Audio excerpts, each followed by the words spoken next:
Most respected, dear friends, today I will be answering few questions connected with Indian heritage. These questions were asked by few of my Muslim colleagues. The first question, I shall directly enter into the question without much introduction. The first question asked, what is Kalki avatar and how the Kalki avatar connected with the Prophet?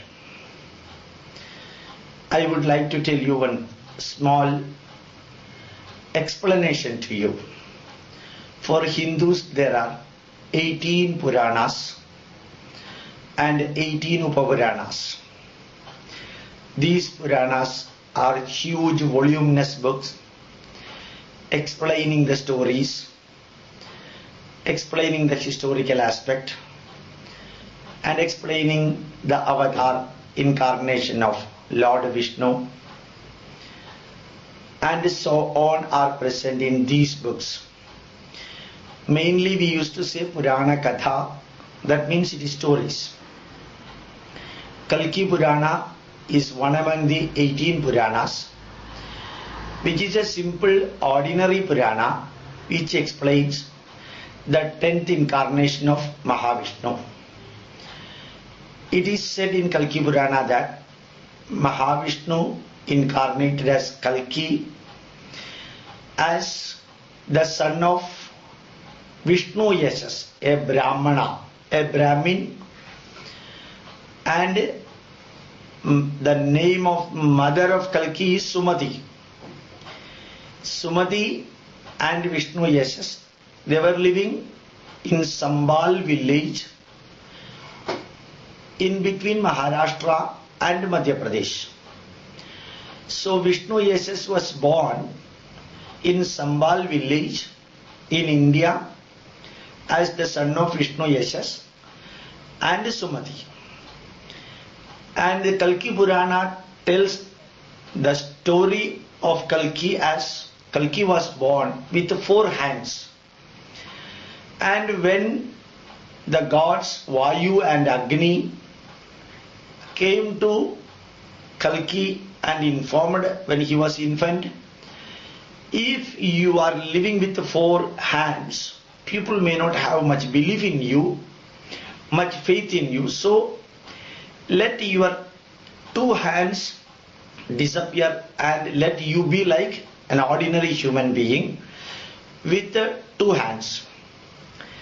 It so happened within short period, out of the 4 hands, 2 hands disappeared. And Vishnu, as a son Kalki, grew slowly, steadily, learned many Vedas, Rigveda, Yajurveda, Samaveda, and he started doing penance, tapascharya to Lord Mahadeva. And for a long period he was doing tapascharya, and Lord Mahadeva, Shankara, gave him a sword and 1 horse. It is a story. So Kalki became the owner of a horse and a sword. So his name Gadgi, Khadgam means a sword. Those who are carrying the Gadgam is known as Gadgi. Its Tamil word is Kalki.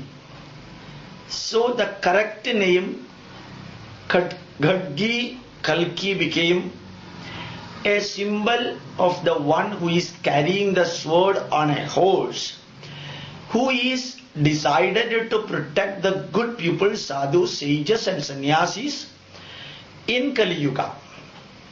And from Sambal village, he roamed around Bharat, all over India, and he came to know that one girl, namely Padmavati, who is the daughter of the King Jayadratha, and King Jayadratha's daughter Padmavati wanted to marry Mahavishnu, And Kalki is avataram of Mahavishnu. So Kalki came to know about Padmavati and they married, and he returned from Jayadratha's kingdom. It is in Simhala Dweepa, that is present Ceylon. From Ceylon, Kalki with Padmavati came back to Sambal village and lived for a long period protecting the people. This is the sum and substance of the Kalki story. Now remember that Kalki is born in India, that too in an Indian village, that too the son of a Brahmin, wife and husband, had the Yajnopavidam, sacred thread. He worshipped and continuously did tapasya to Mahadeva, Shankara, and Shankara gave him sword and horse, and he married Padmavati, again the daughter of a king from Ceylon. Now think whether the explanation of Prophet Muhammad can go with Kalki, which is explained in Kalki Purana. It is your responsibility. When we are doing something adharmic and untruthful and non-logical, for comparing Kalki with the Prophet, the mistake is done by those who are comparing that. It is not the mistake of Hindus. Now, another mistake done by, particularly by Dr. Naik, he used to say Bhavishya Puranam gives the explanation of Muhammad, Prophet Muhammad. We do not, Hindus do not have any problem to explain that Bhavishya Purana has got the Jesus name, Prophet Muhammad name, Aryabhata's name, Mahatma Gandhi's name, the name of Calcutta, name of Delhi as Delhi, name of Shivaji as Sevayaji. Hundreds and thousands of kings ruled India. Their names are appearing in Bhavishya Purana. Even parliamentary system, that name Ashtabalaga Varga is given in Bhavishya Purana. The name of the king of Gandhar, name of the king of China, name of the kings of Nepal Desham. All these and the name of Buddha, Jaina, and so many names are coming in Bhavishya Purana. So what is the unusuality in telling that? There is the name of Prophet Muhammad is given in Bhavishya Purana. When the name of Sikh Gurus are there, Jaina Gurus are there, Buddha Gurus are there, Christian Gurus are there in Bhavishya Purana, the name of Prophet Muhammad may come, may not come as Marusthalavasini. And the name of many kings in Gandhar Desham and Purushapura are appearing in this one. So I used to wonder, when somebody is telling that my name is in the Purana, it does not mean anything great. It is as simple as the name of Martanda Varma, name of the king of Gwalior, present in a Purana. Bhagavata Purana has got the names of so many kings. Similarly, Shiva Purana has it, Bhavishya Purana has it. There is nothing unusual in telling that. One Purana has got the name of the kings, the queens, the great warriors, or the prophets, or the incarnations. It is as common as that. Now the third question asked to me, it tells that the Vedas mention about Allah. I have studied for the last 42 years Rigveda, Yajurveda, to some extent Samaveda, and I have gone through Atharva Veda. 42 years last. There is not even a single word Allah in any of these Vedas. And remember, the word Allah is not a Sanskrit word. It will never appear in any of the Vedas.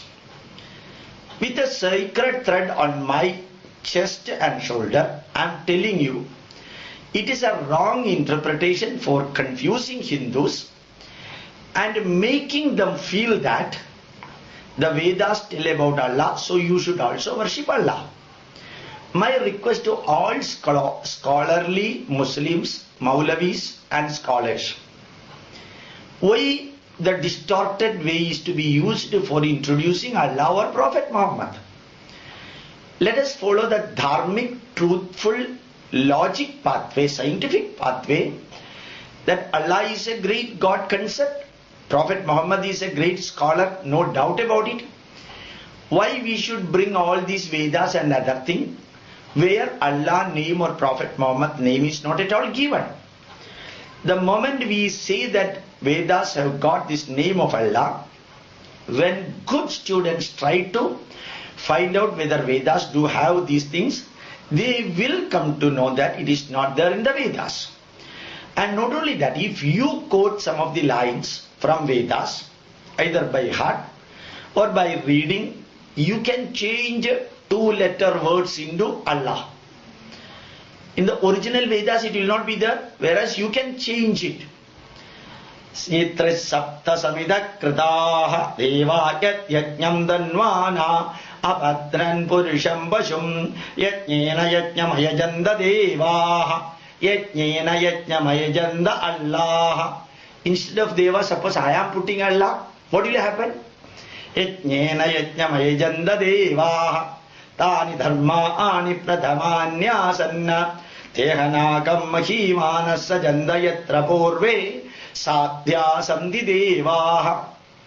There are so many people trying to quote one or two lines from Upanishad and from Vedas by changing the two-letter words into Allah or three-letter, four-letter words into Muhammad or Pravachaka and so on. I would like to say it is unethical and it is spreading the lie, untruthful, adharmic pathway. I am ready to explain anything about Vedas because my 42 years of studying and experience in Vedas as a scientist with a biochemistry PhD and a D.Lit, Doctor of Literature in Sanskrit, I assure you that it is not there in Vedas. Name Allah or Nama Allah, it is not there in Vedas. So our spreading this wrong message should not be done in the name of religion. This is my request to Muslims. For Hindus, when somebody is telling that if Allah word is there in Veda, nothing is going to happen because we do not have any problem. Ishwara Allah tere naam sabko sannidhi Bhagwan. Whether if you are going to Puttaparthi, you can see Jesus Christ emblem, cross is there, and moon crescent is there, the star is there, Kaaba is there in Puttaparthi, in Vallikava, Mata Mardandavai Center, in Chinmaya Mission, Narayana Guru Center, and so many places Jesus Christ's name and picture, Kaaba's picture, these are all there, for which there is no confusion for Hindus. But these are all misinterpretation and the wrong way of conveying the message, which when comes to light in future, it will create problem only for those who are trying to cheat the people. The fourth question asked, it appears that Sakir Naik, Dr. Sakir Naik and some people try to convert the Brahmins, the Nambudiris and the good Vedic scholars. That is given in a video CD. So about 13-15 people are sitting with a dhoti and basmam and chandanam in the forehead, and Dr. Sakir Naik gives the lecture to them, and after half an hour or 1 hour, one or two of these Nambudiris, the Brahmin scholar, Brahmin students, they come and tell that we are ready to accept Islam because you have proved that it is there. My question, 14 or 15 Muslim students, Muslim youths can be made to sit there in Nambudiri Vesha with a basmam in the forehead and Nambudiri dress. Muslim can be just made artificially decorated, designed, or can be converted into Nambudiri dress for few minutes or hours. Then the Muslims can come to Dr. Sakir Naik and tell that we are Nambudiris, we are ready to convert to Islam. Is it not daylight cheating? Is it not adharma? When Muslims in the Nambudiri dress telling that we are ready to accept Islam.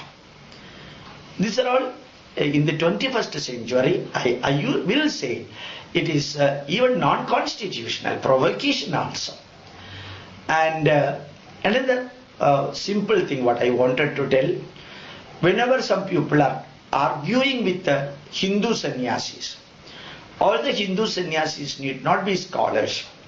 When the questions are asked to Hindu sannyasis, whenever they give correct answer, and whenever some other questions they are not in a position to give the answer, these correct answers were cut and removed and wrong answers were projected, and the other person, the Muslim scholar, tells that this is the correct answer given in Brihadaranyaka Upanishad or Aitareya Upanishad or Kena Upanishad. Then the title of the VCD is given, Hindu sannyasis bow their head in front of Muslim scholar. Why should such thing to be done? Whenever you want to give the correct argument, call the Hindu scholars. Every Hindu need not be a Hindu scholar. Every Hindu sannyasi need not be a scholar. Every saffron wearing person need not be a scholar. And what is the necessity of arguing? If Islam is great, everyone knows Islam is great. Prophet Muhammad is great. Allah is great. Like that Mahavishnu is great. Every sannyasi is great in his soul level. Why we should argue each other and say that mine is greater than yours or yours is inferior to mine? Let us care, share and cure. Every sannyasi need not be a scholar. Every Maulavi need not be a scholar. Every bishop or a church priest need not be a scholar. And none can be said that he is a scholar in any field, because the knowledge is so vast. We need not say that when I am a scholar in biochemistry, my subject may be PhD and I have been a scientist for the last 25 years. I cannot say I am a scholar in biochemistry. I am the only scientist with a doctor of literature in Sanskrit in India. I cannot say I know everything about Sanskrit. How can I tell that I know everything about Sanskrit? Sanskrit is an ocean and my knowledge in Sanskrit is half a bucket of water. Vedas is ocean and what I know about Vedas is just like one full bucket maximum. Not more than that. So telling that Kalki is a prophet, telling that Bhavishya Puranam has got prophet's name, telling that Vedas tell about Allah, or telling that these people, the Nambutiris or Brahmins, are getting converted after listening to half an hour speech, and screening part of the information given in the video CD when discussed with the sannyasis, and then telling that this is a Hindu sannyasi is doing. Maybe for some time it may work. For some people may think it may be correct. For some people may get it misunderstood. They may respect it also for some time. But a religion which is following the truthful pathway, logical pathway, dharmic pathway and scientific pathway should stick on the logical pathway. I can quote anything from anywhere and say such and such explanation is given in that. Even if such an explanation is not at all there, I can claim it is there, because people are not going to verify each and every line what I am talking. So when we tell a lie, our consciousness should object our telling a lie or our telling an adharmic thing. My request to every religious people, including Hindus, Christians and Muslims, atheist, leftist or rightist or middleist, don't worry about it. Let us follow the pathway of truth. Let us follow the pathway of science. Let us follow the pathway of scientific spirituality. Let us not cheat the people for the name of converting others into our religion. With these words, I would like to express my sincere thanks to the audience who are listening. These are all questions asked to me by the Muslim friends when I was visiting different parts of India. I thought these answers should be put in the YouTube also for the clarification of everyone concerned. My pranams to you.